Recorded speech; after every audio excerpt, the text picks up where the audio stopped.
कलावती, जिसे हम कीर्ति के नाम से जानते हैं। तभी तो हम राधा रानी को कीर्ति किशोरी के नाम से जानते हैं ना। हमारे ब्रज में उन्हें कीर्ति के नाम से कहा जाता है। वृषभानु और उनकी पत्नी कीर्ति। यह कीर्ति की भी पुत्री राधा बनेगी, जो साक्षात भगवान श्री कृष्ण से गोलोक वासिनी वह राधा रानी गुप्त स्नेह में बंधी हुई श्री कृष्ण की प्रिया होकर मृत्युलोक में अनेक लीलाएं करेगी। यह है देखिए प्रमाण।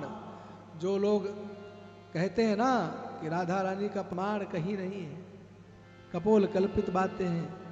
अभी कुछ समय पूर्व ही ब्रजवासियों ने संकल्प किया, एक कथावाचक ने छोटे मुंह बड़ी बात कर दी।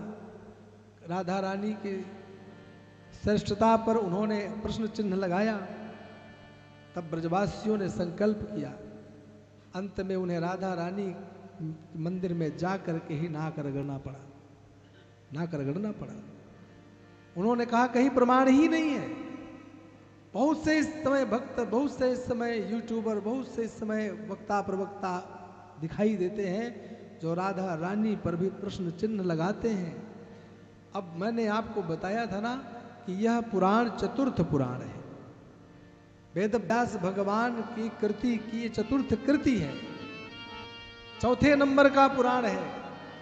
और चतुर्थ पुराण में अनादि वर्ष पूर्व, असंख्य वर्ष पूर्व श्री वेद व्यास भगवान ने यहाँ स्पष्ट उल्लेखित किया है कि राधा रानी कौन? बोले वृषभानु वैश्य कीर्ति की पुत्री ही राधा रानी। और वह भगवान कृष्ण से कैसा प्रेम करेंगी?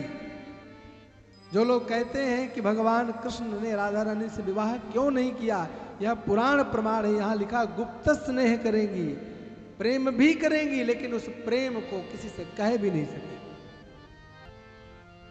यह था राधा रानी का भगवान कृष्ण के प्रति प्रेम। ऐसा प्रेम कितना श्रेष्ठ प्रेम हो सकता है, इसकी आप कल्पना नहीं कर सकते। आप उसको अपनी वाणी से बता भी नहीं सकते हैं। हर प्रेमी अपने प्रेमी के पास जाकर के कुछ याचना करता है, कुछ कामना करता है, कुछ इच्छा रखता है। लेकिन यह वास्तव में जो श्रीमद् भागवत महापुराण के चरित्रों पर उंगली उठाते हैं उनको भी, और जो राधा रानी पर प्रश्न चिन्ह लगाते हैं उन्हें भी, जो उनके प्रेम के लिए प्रमाण मांगते हैं उन्हें भी एक आंख खोल करके शिव पुराण अंतर्गत शास्त्र प्रमाण को पढ़ लेना चाहिए कि शिव पुराण में भी स्पष्ट लिखा है कि राधा रानी का प्रेम भगवान के प्रति ऐसा प्रेम होगा जो केवल वह ही जानती होंगी या भगवान कृष्ण जानते हैं, और कोई जान नहीं सकता।